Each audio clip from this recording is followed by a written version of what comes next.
Bismillah ar-Rahman ar-Rahim. In this video session, I'm going to provide you some important concept in Python programming language जो आपके exam में ये concept use होंगे।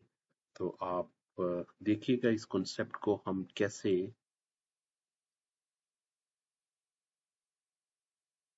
implement करते हैं different program में। तो सबसे पहले हम प्रोग्राम लिखते हैं check even और odd number। ये देखिए आपने क्या किया, सबसे पहले एक इंटीजर वैल्यू आपने स्टोर की हुई है किसमें, नम में। मैंने इंटीजर क्यों कह दिया, क्योंकि आपके जब आप इंट लिख देते हो ना, आप लिखते हो इंट और आगे ये ब्रैकेट डाल देते हो, इसकी टाइप कास्टिंग करते हो तो ये इंटीजर में कन्वर्ट हो जाती है। ठीक है, नम लिया, फिर आपने क्या किया, नम को चेक किया 2 से डिवाइड होता है। अगर वो नम 2 से डिवाइड होता है तो वो नंबर क्या होगा, वो नंबर इवन होगा।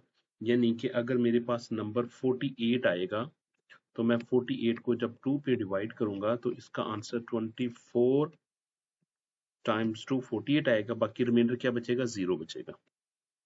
तो ये रिमाइंडर क्या दिया इसने, 0 दिया। तो मैं रिमाइंडर को चेक कर रहा हूँ कि अगर देखिए ये रिमाइंडर चेक किया जा रहा है नम परसेंटेज टू, अगर रिमाइंडर को चेक करें और रिमाइंडर 0 आ जाए तो ये मैसेज आपने देना है इवन नंबर, अदरवाइज आपने कहना है ऑड नंबर। ठीक है, इसी तरीके से अगर मेरे पास नंबर लिखा होता है 23, मैं 23 को जब 2 पे डिवाइड करूंगा तो आंसर क्या आएगा, 11 2 आर 22। तो यहाँ पे क्या बाकी 1 बचेगा। ये 11.5 नहीं आपने लिखना, क्योंकि ये इंटीजर आपने क्या करना है, आपने इसको इंटीजर नंबर लिया और आपने डिवाइड करना है 2 के साथ। ठीक है, तो बाकी जो बचता है वो आपने लिखना है, 11.5 नहीं आएगा, सिर्फ बाकी जो रिमेनिंग बचेगा उसको आपने चेक करना, रिमाइंडर 1 है इसका। ठीक है, तो इस केस में क्या शो करेगा, वो ऑड नंबर शो करेगा। ये एक इवन नंबर का प्रोग्राम है, लिख दिया और नीचे मैं इसको नेक्स्ट मूव करते हैं। फाइंड मैक्स ऑफ 3 नंबर्स, आपके पास 3 नंबर्स दिए गए, इसमें से मैक्सिमम नंबर फाइंड करना। सपोज मैंने क्या लिखा, मैंने a equal to 10, b equal to 25, c equal to 15 लिखा। ये मैंने फिक्स नंबर कर दिए। आप यूजर डिफाइंड भी कर सकते हो। अगर आपने यूजर डिफाइंड करना हो तो आपको क्या चेंज करना पड़ेगा, आपको लिखना पड़ेगा a equal to integer, then input message दिया आपने, enter the value of a, और इसके बाद आपने इसी तरीके से आपने बी भी इसी तरीके से स्टोर करवा लेती हो जैसे मैंने ऊपर लाइन लिखी हुई है। इसी तरीके से सी को भी आप स्टोर करवा लेते हैं जैसे मैंने लाइंस ऊपर एक्सप्लेन की हुई है। ठीक है, तो इसके बाद मैंने क्या किया, मैंने एंड लगा दिया इसमें, क्योंकि एंड क्या करता है, दोनों कंडीशन को चेक करेगा। अगर ये कंडीशन ट्रू होगी, ये कंडीशन भी ट्रू होगी और ये कंडीशन भी ट्रू होगी, तो एंड क्या करेगा, एंड आपको ट्रू रिजल्ट देगा। तो प्रिंट मैक्सिमम ए दे देगा। एल्स एल इफ वो दूसरी कंडीशन को चेक करेगा, बी ग्रेटर हो ए से भी और बी ग्रेटर हो सी से भी, तो मैं क्या कहूंगा, मैक्सिमम इज बी। एल्स मैं क्या प्रिंट कर दूंगा, मैक्सिमम इज सी। तो इस तरीके से हम किसी भी नंबर्स को फाइंड आउट कर सकते हैं कि वो तीनों में से, 3 नंबर्स में से मैक्सिमम नंबर कौन सा है। ठीक हो गया, नेक्स्ट हम मूव करते हैं।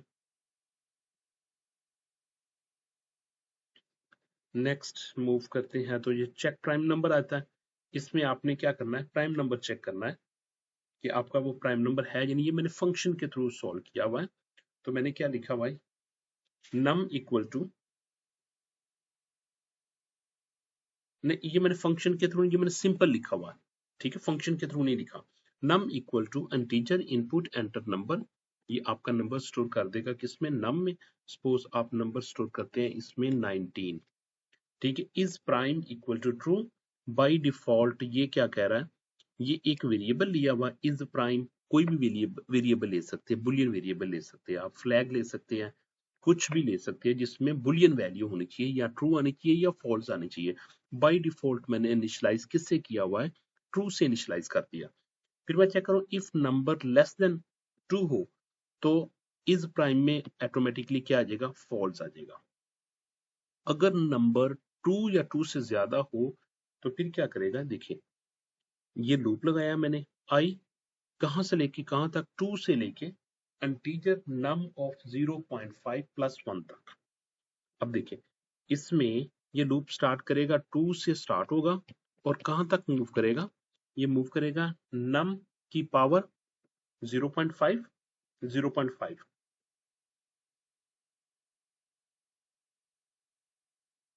जी, वो क्या करेगा, नम का स्क्वायर रूट ले लेगा। जैसा कि यहाँ पे मैंने क्या लिखा हुआ है, मैंने 19 लिखा हुआ है, 19 का स्क्वायर रूट लेता हूँ तो वो क्या शो करेगा, 19 का स्क्वायर रूट लेता हूँ तो वो तकरीबन आएगा 4 पॉइंट समथिंग आ जाएगा। ठीक है, 4 पॉइंट समथिंग आ जाएगा।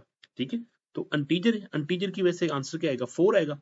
4 प्लस 1 5 तक मूव करेगा, 4 प्लस 1 5 तक।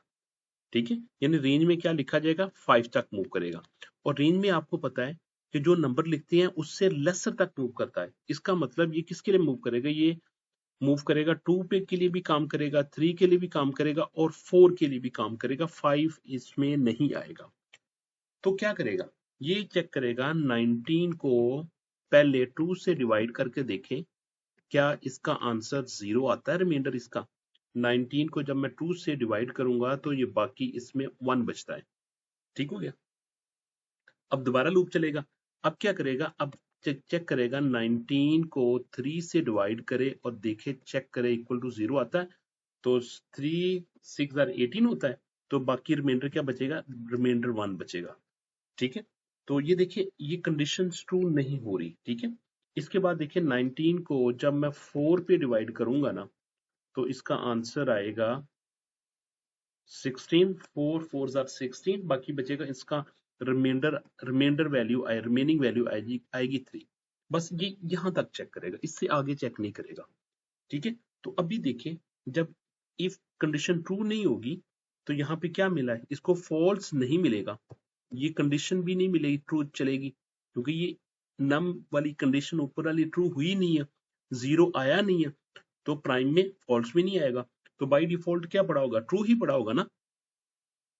और इसके बाद देखिए चेक करेगा इज प्राइम, अगर इज प्राइम में equal to equal to true पड़ा हुआ है तो ये क्या शो करेगा, ये कहेगा प्राइम की जो आपने नंबर एंटर किया और 19 प्राइम नंबर है। अगर किसी वजह से इसमें 0 आ जाता है तो इस प्राइम में बाई इस प्राइम में क्या वैल्यू असाइन हो जाएगी, फॉल्स आ जाएगा। इस इन केस ऑफ फॉल्स ये क्या शो करेगा, नॉट प्राइम शो करेगा। ठीक है, जैसे कि मैं कहता हूं कि मैं एक और नंबर लेता हूं, मैं नंबर लेता हूं 81,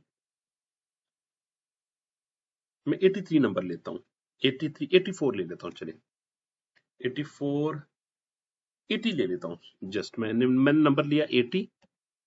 अब 80 का स्क्वायर रूट लेंगे तो वो तकरीबन 8 पॉइंट समथिंग आ जाएगा। ठीक है, तो यहाँ पे 9 आ जाएगा, प्लस 1 9 आ जाएगा ना, प्लस 1 9 आ जाएगा। तो मेरा लूप चलेगा 2 से लेके कहां तक चलेगा, 2 से लेके ये लूप चलेगा जी 8 तक। तो ये क्या करेगा, 80 को पहले वो 2 से डिवाइड करेगा और देखेगा इक्वल इक्वल टू 0 नहीं आता तो इसमें इक्वल इक्वल टू 0 आ जाएगा, ये उधर स्टॉप कर देगा, ये कहेगा फॉल्स, तो वो मैसेज क्या देगा, नॉट प्राइम, कि ये 80 प्राइम नहीं है। तो इस तरीके से आप प्राइम नंबर को चेक कर सकते हैं। नेक्स्ट मूव करते हैं, फाइंड मैक्सिमम एलिमेंट। आपके पास एक लिस्ट दी गई है, इसमें से आपने मैक्सिमम नंबर फाइंड करना।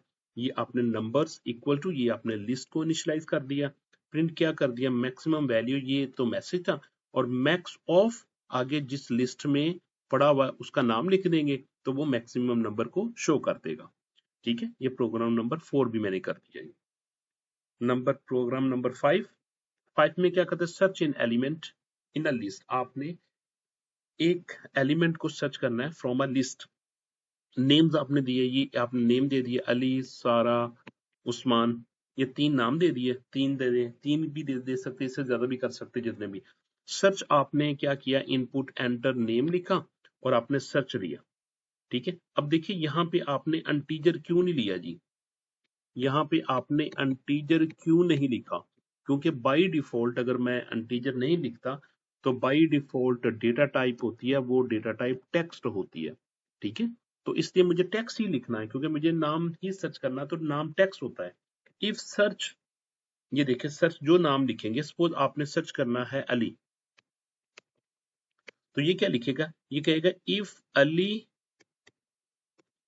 इन दिस लिस्ट, इन आगे लिस्ट का नाम आ जाएगा, लिस्ट का नाम क्या था, नेम्स, तो देखेगा Ali is in this list name, then print search, वो क्या कहेगा, अली फाउंड।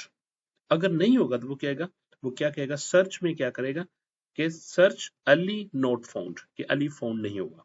अगर कोई और नाम लिखते हैं, अगर अगर सपोज आप अहमद लिखते हो, अगर अहमद लिखते हो, तो देखिए वो क्या करेगा, अहमद सर्च में अहमद आ जाएगा, अहमद इन नेम्स, अहमद के देखे क्या लिस्ट में है कहीं, नहीं, तो वो क्या कहेगा, सर अहमद नॉट फाउंड का वो मैसेज दे देगा।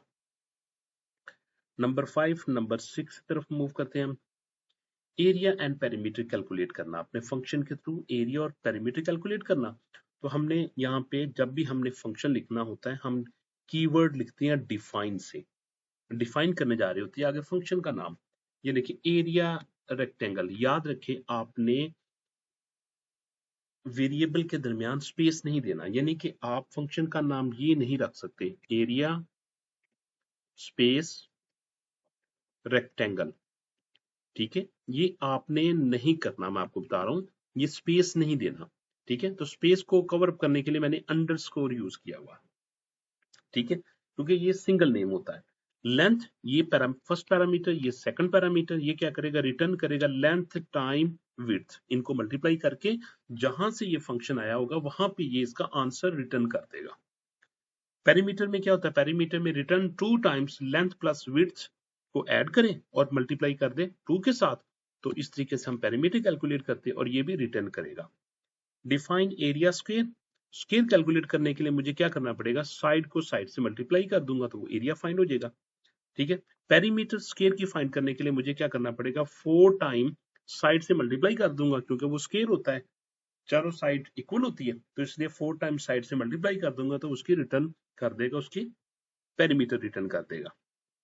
तो रेक्टेंगल एरिया, एरिया रेक्टेंगल आपने 5 पास किया, 3 पास किया, तो क्या करेगा, 5 किसके पास जाएगा, सबसे पहले 5 जाएगा, ये 5 लिखा हुआ, ये 5 की वैल्यू चले जाएगी लेंथ के पास, और ये 3 की वैल्यू चले जाएगी विड्थ के पास, ठीक है। जो पहला पैरामीटर होगा वो पहला रिसीविंग पैरामीटर के पास चला जाएगा, सेकंड पैरामीटर वो सेकंड रिसीविंग पैरामीटर के पास चला जाएगा। आर्गुमेंट, इसको पैरामीटर भी कहते हैं और आर्गुमेंट भी कहते हैं, ठीक है। इस तरीके से पेरीमीटर रेक्टेंगल 5 और 3 के साथ आपने इसकी पेरीमीटर को भी कैलकुलेट कर लेंगे। इसके बाद एरिया ऑफ स्क्वायर भी कैलकुलेट कर लिया, कॉल किया, यहाँ ये मैसेज करेगा और यहाँ पे आप फंक्शन को कॉल कर रहे हैं, ये आपका मैसेज डिस्प्ले करेगा और ये फंक्शन को कॉल कर रहे हैं with one argument that is 4। 4 यहाँ पे आर्गुमेंट है, इसे आर्गुमेंट भी कहते हैं, पैरामीटर भी कहते हैं, ठीक हो गया। उम्मीद है कि समझ आ चुकी होगी, कि मुझे अभी आपके लेवल का पता नहीं कि आपको कितना डेप्थ में और समझाना है या नहीं, तो मैं जस्ट एक ओवरव्यू करता जा रहा हूँ, ठीक है। मैं अंडरस्टैंड कर रहा हूँ कि आपको ये सारी चीजें पहले पता है, लेकिन जस्ट आपको रिव्यू दे रहा हूँ। ये इसका इसने आउटपुट भी लिख दी कि अगर आप आउटपुट भी देखना चाहते हैं, ठीक हो गया। फंक्शन सम ऑफ सीरीज, यानी कि ये एक सीरीज दी है, इसका सम करें। सीरीज में क्या है, 1 का, 1 मीन्स 1 का स्क्वायर, मीन 1 की पावर 1, 2 की पावर 2, 3 की पावर 3, सो ऑन n की पावर n तक आपने मूव करना है, इस सीरीज को आपने ऐड करना है फंक्शन के थ्रू।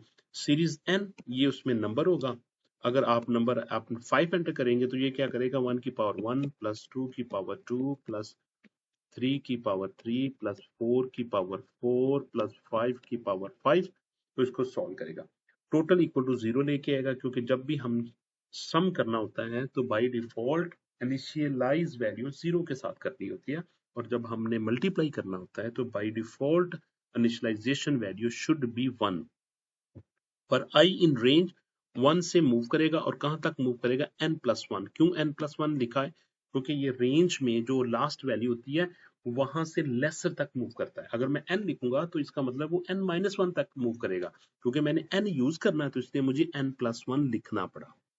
टोटल इक्वल टू, ये मैंने क्या लिखा, ये मैंने लिखा हुआ total equal to total plus i का स्क्वायर आई लिख दिया।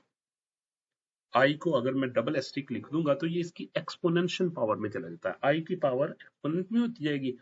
बाय डिफॉल्ट ये क्या करता है, बाय डिफॉल्ट इसमें 0 पड़ा हुआ है, तो यहाँ पे आई, यहाँ पे 1 का स्क्वायर 1 1, तो वो सॉल्व करके आंसर क्या ले आएगा, आंसर ले आएगा 1 ले आएगा। नेक्स्ट इसमें क्या करेगा, नेक्स्ट अब ये टोटल में 1 पड़ा हुआ है, plus 2 raise power 2, 2 raise power 2 का आंसर 4 होगा, 4 प्लस 1, तो वो ये टोटल में 5 स्टोर कर देगा। इसके बाद टोटल में प्रीवियस 5 पड़ा हुआ है, तो आगे 3 रेज पावर 3, यानी कि 3 टाइम्स 3 9, 9 टाइम्स 3 27, 27 जो भी ऐड करता जाएगा 32 वो इसमें ऐड कर, तो इस तरह ये मूव करता जाएगा जी। ठीक है, तो ये फंक्शन लिख लिया n इक्वल टू 5, सपोज आपने n इक्वल टू 5 लिख दिया, सम ऑफ सीरीज, ये उसका मैसेज आएगा यहाँ तक, और इसके बाद सीरीज सम, ये मैंने फंक्शन को कॉल कर लिया विद n पैरामीटर, और n की वैल्यू क्या है 5, और आपको जैसे मैंने बता दिया ये ऐसे मूव करके आंसर इसका कैलकुलेट करेगा। यानी कि अगर इस तरह मूव करें तो इसका आंसर ये आएगा 3 4 1 3।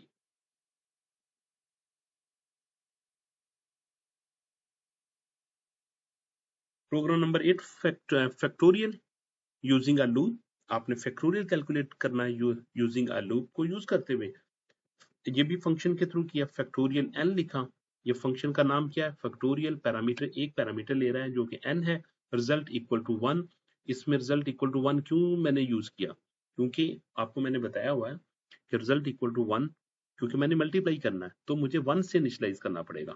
ठीक है, for I range in 1 plus n plus 1, क्यों मैंने n प्लस 1 किया, n क्यों नहीं लिखा, ये आपको पता होना चाहिए। ठीक है, result equal to result multiply by i. ठीक है, इसको हम ऐसे भी लिख सकते हैं सिंपल वर्ड्स में, मैंने इसलिए आपको बता रहा हूँ क्योंकि पेपर में ऐसा लिखा आएगा कि आउटपुट लिखे, तो आपको पता होना चाहिए इसका मतलब क्या होता है। रिजल्ट, इसको हम ऐसे भी लिख सकते हैं सिंपल तरीके से, रिजल्ट इक्वल टू वही वेरिएबल जो होता है ना, वेरिएबल लिखा होता है इसमें, तो वही वेरिएबल लिखती है, same variable, result equal to result multiply by i. ठीक है, ये इसकी अल्टरनेट फॉर्म है, आप इसको ऐसे भी लिख सकते हैं, result equal to result time I, तो ये क्या करेगा, रिटर्न करेगा रिजल्ट, और रिजल्ट में बाय डिफॉल्ट क्या पड़ा हुआ है 1 पड़ा हुआ, पहले आई की वैल्यू कहाँ से स्टार्ट हो रही है 1 से, तो आंसर किस में आ जाएगा 1 के, फिर 1 मल्टीप्लाई की वैल्यू 2 हो जाएगी, 2 को 1 से मल्टीप्लाई करेंगे 2 आ जाएगा, फिर आई की आई रिजल्ट में 2 स्टोर हुआ है, आई की वैल्यू 3 होगी, आई की वैल्यू 4 जाएगी, 5 जाएगी, 3 टाइम्स 6, यहाँ पे 6 आ जाएगा, 4 टाइम 6 24, तो इस तरह आंसर भी इस तरह 6 आता जाएगा, ये 24 आ जाएगा, और यहाँ पे 120 आंसर आ जाएगा। ठीक हो गया, फैक्टोरियल का भी कर लिया। नेक्स्ट हम मूव करते हैं प्रोग्राम नंबर 7 मल्टीप्लिकेशन टेबल, यहाँ पे हमने नेस्टेड लूप लगा दिया, यानी आई इन रेंज 1 से लेके कहाँ तक मूव करेगा 4 तक मूव करेगा, ये देखिए आई मूव करेगा, पहले 1 के लिए भी मूव करेगा, ठीक है, फिर 2 के लिए मूव करेगा, और फिर 3 के लिए मूव करेगा। जे क्या करेगा, जे 1 से लेके 5 तक मूव करेगा, यानी कि आई अभी 1 चलेगा, जे क्या चलेगा, जे 1 के लिए भी चलेगा, फिर 2 के लिए चलेगा, फिर 3 के लिए चलेगा, फिर 4 के लिए चलेगा, फिर 5 के लिए चलेगा। यहाँ पे भी जे 1 के लिए, 2 के लिए, 3 के लिए, 4 के लिए, 5 के लिए, और यहाँ पे भी जे 1 के लिए, 2 के लिए, 3 के लिए, 4 के लिए, और 5 के लिए, और काम इसमें क्या हो रहा है, आई मल्टीप्लाई बाय जे हो रहा है, आई और जे को मल्टीप्लाई हो रहा है, यानी कि ये 1 था, 1 को 1 से मल्टीप्लाई करेगा, आंसर क्या आ जाएगा 1, फिर ये 1 लेगा और 2 के साथ मल्टीप्लाई करेगा, आंसर इसका क्या आ जाएगा 2 आ जाएगा, यही 1 होगा और 3 के साथ मल्टीप्लाई करेगा, आंसर क्या देगा 3 आएगा, 1 को 4 से के साथ मल्टीप्लाई करेगा, आंसर क्या आ जाएगा 4, 1 को 5 के साथ मल्टीप्लाई करेगा तो आंसर क्या आ जाएगा 5, तो आपके पास पहली रो क्या आ जाएगी, आपने क्या लिख देगा ये, यानी आई यहाँ पे क्या करेगा, वो आई टाइम्स जे इक्वल टू उसकी वैल्यू लिखता जाएगा, 1 टाइम 1 आंसर इज 1। ठीक है, यानी ये आंसर कैसे करेगा, ये आई की वैल्यू यानी 1 multiply by 1 equal to answer 1, फिर क्या करेगा, फिर 1 multiply by 2 answer is 2, so on, ये हो गया। इसके बाद क्या करेगा, ये देखिए इसकी आउटपुट तो नहीं मैंने लिखी हुई, नहीं आउटपुट मैंने नहीं लिखी हुई, ठीक है, तो नेक्स्ट मूव करते हैं। नेक्स्ट फिर जे की वैल्यू क्या हो जाएगी, जे की वैल्यू 2 होगी, तो ये क्या करेगा, 2 को 1 से मल्टीप्लाई करेगा, आंसर 2, 2 को 2 से मल्टीप्लाई करेगा, आंसर 4, यानी 2 multiply by 1 answer 2, 2 multiply by 2 answer is 4, answer is 4, 2 multiply by 3 answer is 6, so on ये मूव करेगा। फिर इसके लिए थर्ड टाइम भी मूव करेगा, जब थर्ड टाइम मूव करेगा तो 3 को पहले 1 के साथ मल्टीप्लाई करेगा, फिर 3 को 2 के साथ, फिर 3 को 3 के साथ, फिर 3 को 4 के साथ, फिर 3 को 5 के साथ, यानी कि 3 multiply by 1 equal to 3, 3 multiply by 2 equal to 6, 3 multiply by 3 equal to 9, so on. तो ये नेस्टेड लूप लगा दिया, इसको हम आउटर लूप कहते हैं, ठीक है, और ये हमारा इनर लूप होता है। तो आउटर लूप एक बार चलता है, जैसे ये देखिए अभी एक बार चला, जबकि इनर वाला लूप क्या कर दिया उसने, जितने बार चलना होता है वो सारा चल जाता है। फिर आउटर सेकंड टाइम चलता है तो इनर फिर इनिशियलाइज होता है, और फिर सारे का सारा जितना लिखा हो वहां तक वो मूव कर देता है। ठीक हो गया। नेक्स्ट हम मूव करते हैं, list with function average marks, define average marks देने हैं आपने, ठीक है। ये क्या करेगा, मार्क्स लेगा इस लिस्ट में, तो वो क्या करेगा, सम कर देगा मार्क्स को divided by length of marks, जितने उसके एलिमेंट्स होंगे उस पे डिवाइड कर देगा, तो वो मार्क्स आ जाएंगे। जैसे मैंने स्टूडेंट मार्क्स लिखा 85, 90, ये मैंने 4 नंबर्स दिए, वो किस लिस्ट में स्टोर कर दिया, लिस्ट का नाम है g student underscore marks. Average marks ये मैसेज आएगा, एवरेज ये मैंने फंक्शन लिखा, और ये स्टूडेंट मार्क्स, ये देखिए यहाँ पे स्टूडेंट मार्क्स, यहाँ पे वेरिएबल लिस्ट स्टूडेंट मार्क्स है, और यहाँ पे क्या है, मार्क्स है, ठीक है। तो इसका ये पैरामीटर जो आर्गुमेंट में पास कर रहा हूँ ना मैं, स्टूडेंट अंडरस्कोर मार्क्स, इसका जो रिसीविंग पैरामीटर जो कि मार्क्स है, वो सेम भी हो सकता है और डिफरेंट भी हो सकता है। एक्चुअली यहाँ पे यही चीज मैं आपको बताना चाहता था कि अगर पेपर में कोई ऐसी चीज लिख दी जाए जो यहाँ पे डिफरेंट कॉल हो रही है और वहां पे डिफरेंट हो रही है, तो आपने परेशान नहीं होना, जो आपने कंफ्यूज नहीं हो जाना कि यहाँ पे तो स्टूडेंट मार्क्स है और वहां पे तो मार्क्स है, ऐसा नहीं है, ठीक है। आपने पैरामीटर्स को देखना है, जो पैरामीटर देंगे ना, अगर 2 पैरामीटर पास कर रहे हैं तो 2 वहां पे रिसीविंग के लिए होने चाहिए, 3 पैरामीटर पास कर रहे हैं तो 3 होने चाहिए, ठीक हो गया ना। तो फर्स्ट की वैल्यू फर्स्ट के पास जाएगी, सेकंड की वैल्यू सेकंड के पास जाएगी, और थर्ड की वैल्यू थर्ड के पास जाएगी। नाम सेम भी हो सकती है और डिफरेंट भी हो सकते हैं, मैं आपको ये कॉन्सेप्ट देना चाहता हूँ यहाँ पे, ठीक है। नाम से कोई फर्क नहीं पड़ता, नाम सेम भी हो सकते हैं और डिफरेंट भी हो सकते हैं। नेक्स्ट मूव करते हैं,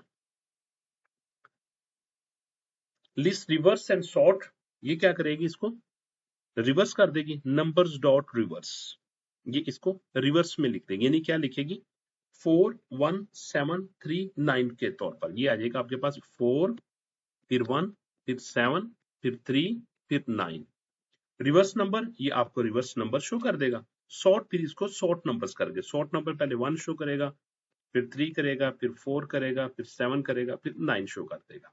ठीक हो गया, ये लिस्ट रिवर्स एंड सॉर्ट थी। नेक्स्ट मूव करते हैं, नेक्स्ट लूप एंड लिस्ट में बता दिया, काउंट इवन नंबर्स, ये लिस्ट में मैं नंबर दिए हुए 1 2 3 4 5 6 7 जितने भी दिए हुए, इवन काउंट, आपने इवन काउंट लिखना है, क्योंकि काउंट करना सम करना तो आपने इनिशियलाइज 0 से कर दिया, पर नम इन नंबर्स आपने कहां तक मूव कर दिया, नंबर्स तक, यानी कि जो लिस्ट की लेंथ होगी वहां तक ये मूव करेगा। अगर मैं यहाँ पे लिस्ट की लेंथ को एक्सटेंड करता हूं तो मैं इजीली एक्सटेंड कर सकता हूं, और वो नम आपका वहां तक चलेगा एक्सटेंशन होने तक, जो भी होगा। नम को डिवाइड बाय 2 करें और इक्वल टू 0 आ जाए, जैसा कि मैंने पहले प्रोग्राम में एक्सप्लेन किया हुआ है। अगर उसका रिमाइंडर 0 आ जाए तो फिर इसमें क्या करता जाएगा, काउंट में प्लस प्लस करता जाएगा, वो बताएगा कि कितने इवन नंबर हो चुके हैं। तो लास्ट में ये मैसेज देगा, मैसेज देने के बाद यहाँ पे वो क्या कर देगा, आपके इवन नंबर शो कर देगा। इसमें देखिए 1 2 3 3 इवन नंबर, तो वो शो करेगा नंबर ऑफ इवन नंबर्स 3, तो ये मैसेज दे देगा। नेक्स्ट मूव करते हैं हम, प्रोग्राम नंबर 12 था 13, 12 कौन सा था, ये 12 ये था 13। Function with the list linear search, इसमें लीनियर सर्च लगानी है, ये मैंने फंक्शन लगाया हुआ है, डिफाइन से मैंने फंक्शन किया हुआ है, लीनियर अंडरस्कोर सर्च मैंने अंडरस्कोर के साथ 2 वर्ड्स को ज्वाइन किया हुआ है, लिस्ट और टारगेट, ये देखिए यहाँ पे 2 पैरामीटर रिसीविंग के लिए 2 पैरामीटर यहाँ पे स्टैंड कर रहे हैं। तो जब आपने आर्गुमेंट पास करने तो आपने दो आर्गुमेंट ही पास करने हैं। फर्स्ट की पैरामीटर फर्स्ट में वैल्यू आ जाएगी और सेकंड का सेकंड में आ जाएगी। फॉर आई इन रेंज, आई 0 से स्टार्ट करेगा क्योंकि मैंने मेंशन नहीं किया। ठीक है, रेंज में अगर मैंने कोई चीज मेंशन ना की हो, तो अगर मैंने 5 मेंशन किया हुआ तो इसका मतलब वो 0 से 4 तक लेके आएगा। तो अब मैंने कुछ नहीं मेंशन नहीं किया, तो ये क्या करेगा, 0 से लेके उसके लेंथ तक लेके आएगा। फर्स्ट लेंथ जो मैं दी होगी 3 4 5 लाइक दैट। इफ लिस्ट में list of I equal to target, अगर वो इक्वल टू टारगेट हो जाए तो वो क्या करेगा, वो रिटर्न कर देगी आई को। अदरवाइज वो रिटर्न क्या करेगी, -1। ठीक हो गया। हमने ये लिस्ट लिखी 5 3 7 1 9 के साथ, टारगेट क्या बना, 7 बना। हमने क्या फाइंड करना, 7 फाइंड करना। ठीक है, इंडेक्स ये क्या करेगा, लिनियर सर्च, ये मैंने फंक्शन को कॉल कर रहा हूं, सेम नाम होना चाहिए। ये फर्स्ट पैरामीटर, ये सेकंड पैरामीटर, ये इसमें क्या है, इसमें ये लिस्ट जाएगी, टारगेट में क्या जाएगा, टारगेट में 7 जाएगा। ठीक है, तो यहाँ पे आएगा 7, ये 7 जाएगा और इसमें क्या जाएगा, लिस्ट जाएगी। तो मैं क्या कर रहा हूँ, सबके लिस्ट ऑफ इंडेक्स के बारी बारी नंबर को चेक कर रहा हूँ, क्या फर्स्ट एलिमेंट 7 तो नहीं है, सेकंड पैरामीटर 7, सेकंड एलिमेंट 7 तो नहीं है, थर्ड एलिमेंट 7 तो नहीं है। अगर वो मैच कर देगा रिटर्न कर देगा, अगर नहीं मैच करेगा तो -1 करेगा। ठीक है, और फिर इसके बाद मैं ये चेक कर रहा हूँ, मैं ये कह रहा हूँ कि अगर इंडेक्स में नॉट इक्वल टू -1 हो, अगर -1 आएगा तो फिर तो डायरेक्ट हमें पता है कि एलिमेंट्स नॉट फाउंड, क्योंकि मैंने ऊपर क्या चेक कर रहा हूँ, मैंने चेक कर रहा हूँ कि अगर नाम मूव करे, अगर तो यहाँ से मिल जाता है तो वो उसी वक्त रिटर्न कर देगा।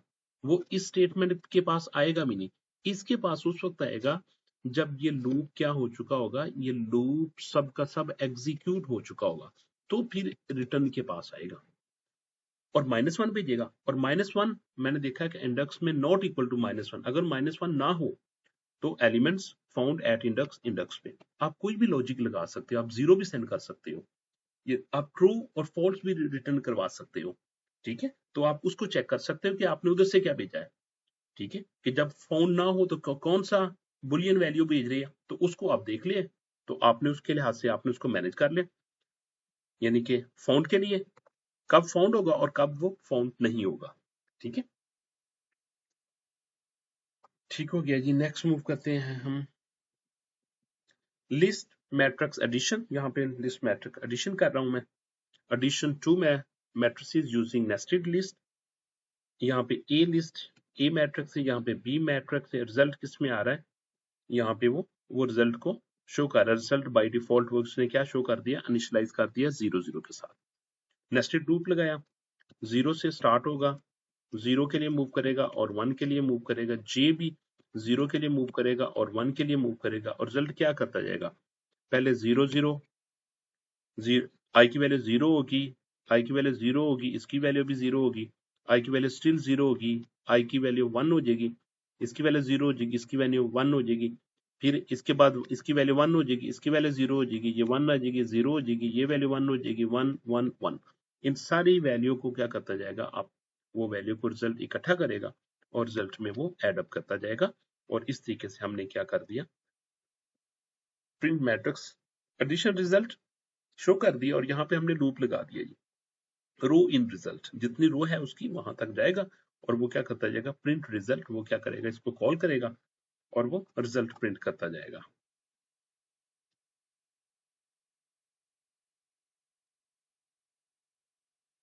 Fifteen program function condition and grading system, इसमें डिफाइन ग्रेड मार्क्स कर दे, इफ मार्क्स ग्रेटर देन 90 हो तो रिटर्न ए करे, else if marks greater than equal to 80 हो तो रिटर्न बी करे, elif mark greater than equal to 70 C करे, और एल्स में कोई कंडीशन नहीं चेक करते होते। ठीक है, कोई कंडीशन चेक नहीं करनी, जस्ट एल्स में आपने जो आपने रिटर्न करवाना हो, जो आपने एग्जीक्यूशन करवानी हो, वो स्टेटमेंट लिख देते एल्स। और इसमें क्या करेगा, प्रिंट ग्रेड, यहाँ पे ग्रेड 88 आएगा, तो यहाँ पे किसके पास चला जाएगा, 88 की वैल्यू स्टोर की जाएगी किसके पास, ये जाएगी, रिसीव करेगा मार्क्स और चेक करेगा 88 ग्रेटर देन 90, नो, तो ये नहीं चलेगा। फिर चलेगा 88 is greater than equal to 80, yes, तो वो रिटर्न करेगा बी, और उसके वो आगे, इसके बाद वो आगे मूव ही नहीं करेगा। ठीक हो गया।